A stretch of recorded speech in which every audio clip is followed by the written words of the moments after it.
चलिए तो हम लोग सीधे मुद्दे पे आते हैं। ना हम जय हिंद बोलेंगे और ना हम और कुछ बोलेंगे, डायरेक्ट मुद्दे पे आते हैं। साथियों, कल बिहार पुलिस का एग्ज़ाम हुआ था जिसमें बहुत सारे लड़के काफ़ी उत्साहित थे अपने परफॉर्मेंस को लेकर के कि हमने इतना किया इतना किया। बहुत सारे लड़के उदास भी थे, लेकिन कल तक तो कुछ नहीं हुआ। आज सबकी खुशी उदासी में बदल गई। ये लड़कों के साथ घोर अन्याय है। इस बारे में हम लोग विस्तृत चर्चा करेंगे। आप लोग वीडियो में अंत तक देखिए और आप बताइएगा कहाँ तक सही है कहाँ तक गलत है।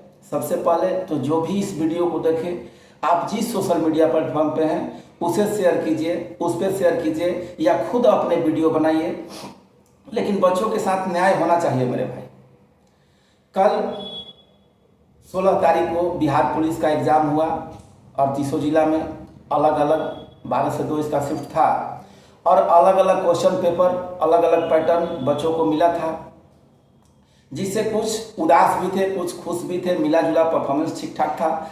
सारे लोगों ने कट ऑफ डिसाइड किया कि ये कट ऑफ होगा, वो कट ऑफ होगा।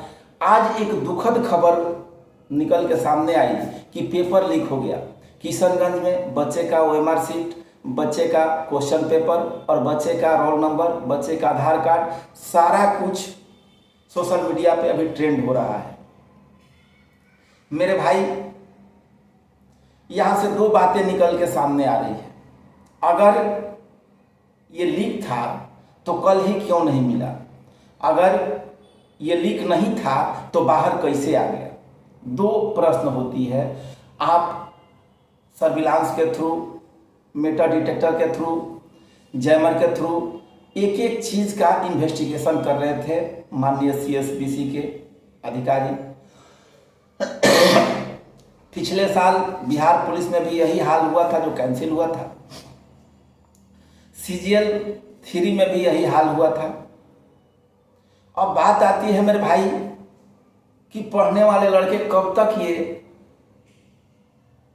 दुख बर्दाश्त करते रहे। बहुत सारे लड़के का मेरे व्हाट्सएप पे अलग अलग स्क्रीनशॉट वीडियो लेकर के मैसेज आया कि बताइए हमारा एग्ज़ाम इतना बढ़िया गया था, ये धांधली सारा चौपट कर दिया। तो देखिए, सरकार को, CSBC को, EOU जो आपराधिक इकाई है, इसका संज्ञान पूर्णतः उसे लेना चाहिए। अगर कहीं त्रुटि है तो सारे बच्चों के साथ न्याय होनी चाहिए। अब ये क्वेश्चन आउट हुआ तो कहाँ तक गया? ये क्वेश्चन एग्ज़ाम के दौरान लीक आउट हुआ है या एग्ज़ाम के बाद लीक आउट हुआ है? हमने देखा है उस क्वेश्चन को मेरे भाई। उस पे एक बच्चे का दोनों हाथ है, मतलब उसके द्वारा ये फोटो नहीं लिया गया है, कोई तीसरा फोटो उसका क्लिक किया है। अब ये फोटो कौन क्लिक किया है? इन्विजिलेटर ने किया है और स्कूल के अधिकारी ने किया है और स्कूल के कर्मचारी ने किया है, या जो आपके मुस्कुरा करके फोटो लेने वाले आते हैं कि मुस्कुराइए और एडमिट कार्ड के साथ फोटो खिंचाइए, क्या उन्होंने इस क्वेश्चन को लीक किया है? ये कितना देर पहले क्वेश्चन लीक हुआ है? कितने लोगों तक इसकी बात पहुंची है? इस बात की ऑथेंटिकेशन, इस बात की जानकारी अगर आप लोगों के पास हो तो एक नंबर हम बोल दे रहे हैं। एक नंबर EOU द्वारा जारी किया गया है 85,444, मतलब 85,444 28,404। फिर से एक बार सुन लीजिए, 85,444 यानी 85,444 28,404। ये नंबर EOU के द्वारा दी गई है। सारे लोग इस पे आपके साथ खड़े हैं।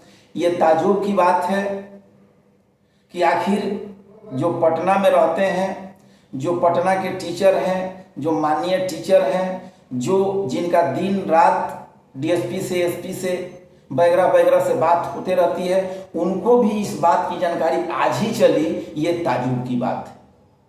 ये बात सोचने लायक है कि जिस तरीके से ये क्वेश्चन बाहर आया है, ना उसमें क्वेश्चन पे कहीं कोई निशान है, ना OMR शीट कहीं रंगा गया है, उसका आधार कार्ड, उसका रोल नंबर उसका किशनगंज के आसपास का बताया जा रहा है कि किशनगंज से ये लीक हुआ है।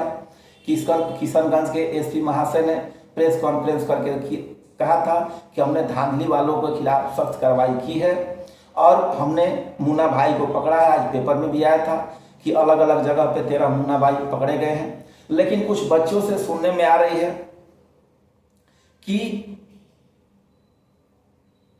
कहीं कहीं जैमर काम नहीं कर रहा था, लाइन पे था, जनरेटर चालू हो रहा था, कहीं कहीं बढ़िया से चेक भी नहीं हो रहा था। कहाँ तक सही है इसकी हम कोई अभी पुष्टि नहीं कर रहे हैं। अगर आपके पास किसी तरह का ऑथेंटिकेशन है, किसी तरह का प्रमाण पत्र है, तो आप ईओयू को देने का प्रयास करें। उनका नंबर फिर से एक बार लिख लीजिए, 85-444 मतलब 444 28404 सॉरी 28404। ठीक है, ठीक है, बहुत बहुत धन्यवाद। आप लोग तैयारी निरंतर करते रहिए। ड्राइवर की भी वैकेंसी आ गई है। ठीक है, धन्यवाद।